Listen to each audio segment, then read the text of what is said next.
Good evening and welcome to Daily News Podcast. Your daily digest of everything Mangalore has to offer, from the critical to the captivating. Join us as we delve into today's top stories. Today in Mangalore, we bring you a tragic update on the tourist boat capsize incident at Kodibengre. The death toll has now reached 3, with a young woman named Disha being the latest victim to lose her life.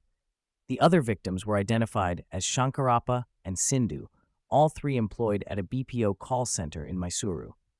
The incident occurred when a group of 28 employees went for a sea ride, and one of the boats capsized near the river-sea confluence at Kodikanyana. Despite the heroic efforts of local fishermen who rescued the tourists, some were critically injured and 2 later succumbed to their injuries at Manipal Hospital. Expressing condolences, Women and Child Development Minister Lakshmi Hebalkar has ordered a thorough investigation into the incident. Udupi MLA Yashpal Suvarna criticized the lack of safety measures and negligence by the tourism department, emphasizing the importance of enforcing proper regulations to prevent such tragedies. SP Hariram Shankar has assured that action will be taken against those responsible for negligence in this heartbreaking incident. In a shocking incident, gold jewelry and cash worth Rs 4.8 lakh were reported stolen from a passenger's trolley bag while traveling on a KSRTC bus from Mangaluru to Bengaluru. The complainant, Padmaja, mentioned that the theft occurred while they were returning to Bengaluru after visiting various temples in Mangaluru. The stolen bag contained Rs 20,000 in cash and gold ornaments weighing about 45 grams, including 2 gold bangles, a gold chain, a gold necklace, and a gold ring, along with other items. Despite extensive efforts to trace the missing belongings, the bag could not be located. A complaint was later lodged at the Bark police station. An investigation is underway to identify the culprits behind this unfortunate incident. The Mangaluru City Police Commissioner has stepped up efforts to enhance road safety within the city limits. Following a concerning number of pedestrian fatalities and injuries in the past year, barricades will be placed along national highway stretches to channel pedestrians to designated crossings. The commissioner emphasized the importance of following traffic rules after revealing alarming statistics of road accidents and casualties in the region. With a focus on reducing drunk driving and enforcing stricter penalties, authorities are determined to curb road violations. Medical experts and public figures also joined the cause, urging for zero tolerance towards reckless driving and emphasizing the need for greater awareness of traffic regulations. In a commendable move, traffic wardens were honored for their service, and efforts to improve traffic flow and safety measures are in progress. Let's all pledge to make Mangaluru's roads safer for everyone by adhering to traffic laws and promoting responsible driving habits. Vintage Vehicle Show held at Nehru Maidan in Mangaluru on Republic Day showcased a stunning display of antique automobiles from proud residents of Dakshina Kannada. The oldest gem was a 1929 Ford by Krishnappa Uchal alongside his 1947 Ford Jeep. A. Kishore Rao's 1949 Cadillac stole the show, complemented by a 1948 Rolls-Royce, a 1948 Bentley, and a 1991 Fiat. Notable mentions include Rajaverma Balal's 1952 Chevrolet Deluxe, Hansraj Alva's 1960s Standard Herald, and Tejas Kumar Shetty's 1970s Mercedes-Benz. Vintage two-wheelers like Godwin Cariappa's Bajaj LML scooter, RX 100 motorcycle, and Bajaj Sunny scooter delighted visitors. District Minister Dinesh Gundu Rao and Police Commissioner Sudhir Kumar Reddy graced the event alongside other dignitaries. The show was a nostalgic journey into the history of automobiles, celebrating the timeless charm of these classic vehicles. In a heartwarming rescue operation, a cow was saved by the Moodbidri Fire and Emergency Services team after it accidentally fell into a 60-foot deep well at Badagami Jaru. The well belonged to Jayaram Gowda, a resident of the area.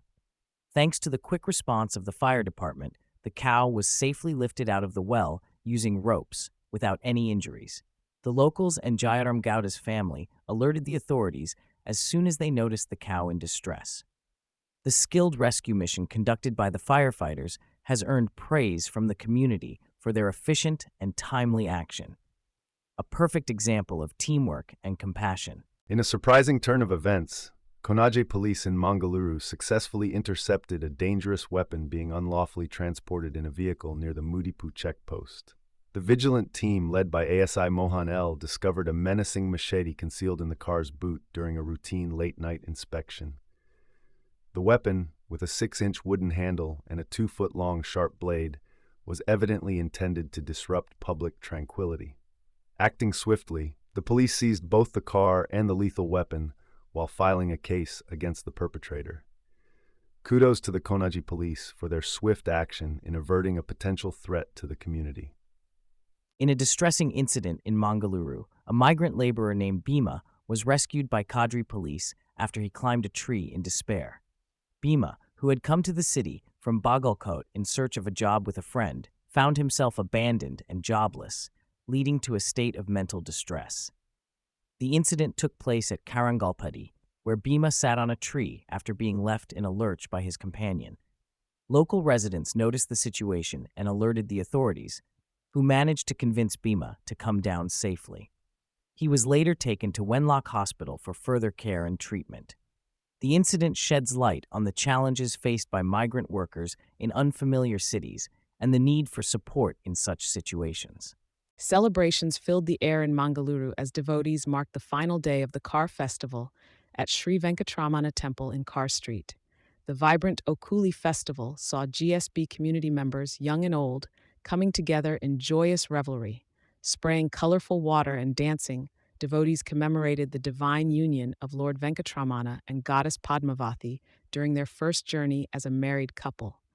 The annual festival holds special importance for the GSB community, making it a day of immense cultural and religious significance. The lively festivities echoed through the streets, bringing a spirit of unity and celebration to all those who participated. Protests erupted within the Karnataka Assembly as the BJP accused the Congress of involvement in a massive 6,000 crore excise scam. The BJP demanded the suspension of certain Congress lawmakers for allegedly disrespecting Governor Thawarchand Gehlot during a recent commotion over his speech. The BJP, along with the Janata Dal Secular, protested on the Assembly campus, urging for a thorough investigation by the CBI or a high court judge into the alleged scam. The BJP state chief called for the resignation of the excise minister, claiming the government was trying to cover up the scandal.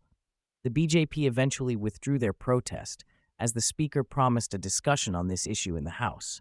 Meanwhile, tensions are brewing over the GRAM-G Jobs Guarantee Scheme, with the opposition aiming to target the ruling BJP before the upcoming budget session. The political storm also saw Congress leader Rahul Gandhi facing criticism for his unfamiliarity with the new law, sparking debates about religious connotations within the legislative work. In a diplomatic uproar on the social media platform X, PM Narendra Modi's post thanking the Maldives president for Republic Day wishes was falsely translated by the AI assistant Grok, leading to a politically charged misinterpretation. The actual post expressed cooperation and goodwill between the nations, while Grok's translation falsely claimed Maldivian government involvement in anti-India campaigns. This incident raises concerns about AI accuracy in sensitive settings, given the strained India-Maldives relations. This is not the first controversy involving Grok in India, underscoring the need for clear disclaimers and accuracy checks when using AI technology for crucial tasks like translation, especially in political and diplomatic contexts. The incident emphasizes the importance of ensuring AI reliability to prevent misinformation and diplomatic fallout. In Mangalore today, banking services are expected to face disruptions as the United Forum of Bank Unions, UFBU, calls for a nationwide strike demanding the implementation of a 5-day workweek. This strike is likely to impact operations at public sector banks like Canara Bank and Corporation Bank, affecting services such as cash deposits, withdrawals, and check clearance. However, private banks such as Karnataka Bank and Federal Bank are anticipated to function normally as their employees are not part of the striking unions. While digital banking services will continue, ATM cash availability may be limited in some areas. The strike comes after unsuccessful conciliation meetings, with unions pushing for the declaration of all Saturdays as bank holidays. The UFBU emphasizes that the movement is aimed at securing better working conditions and not against customers. Mangaloreans are advised to plan their banking transactions accordingly during this period of disruption.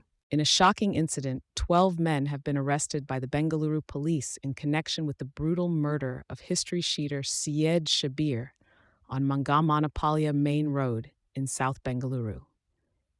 The 30-year-old was mercilessly hacked to death while returning from Victoria Hospital in an auto rickshaw. The assailants used chili-based irritant powder to blind Shabir and then brutally attacked him with machetes and other deadly weapons. The murder is believed to be a premeditated act of retaliation against Shabir, who was known for controlling local settlements and extortion rackets. The arrested accused have been identified, and police are planning to invoke the Karnataka Control of Organized Crime Act against them. The police have seized the weapons used in the crime and the vehicles used for their escape. This heinous crime has shaken the city, and authorities are working towards ensuring justice for the victim and bringing the culprits to book. In a momentous development, India and the European Union are on the brink of finalizing a groundbreaking free trade agreement set to revolutionize global trade. Prime Minister Narendra Modi lauded this significant pact, foreseeing unprecedented growth in the manufacturing sector and services between two of the world's largest economies. This deal, encompassing a staggering 25% of the global GDP, is being hailed as the mother of all deals, promising vast opportunities for businesses and citizens on both ends. PM Modi highlighted the agreement's potential to bolster key sectors like textiles, gems, and leather goods. This historic accord symbolizes the exceptional partnership between the top two global economies, emphasizing their joint commitment to trade, democracy, and the rule of law.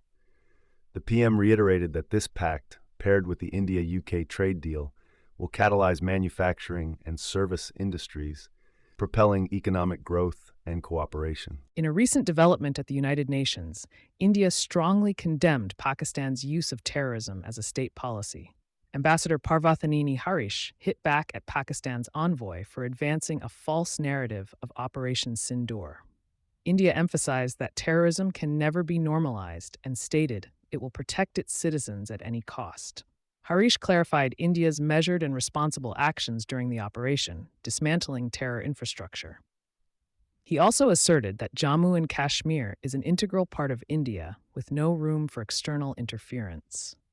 On the Indus Waters Treaty, India expressed disappointment over Pakistan's violations and announced holding the treaty in abeyance until Pakistan ends support for terrorism.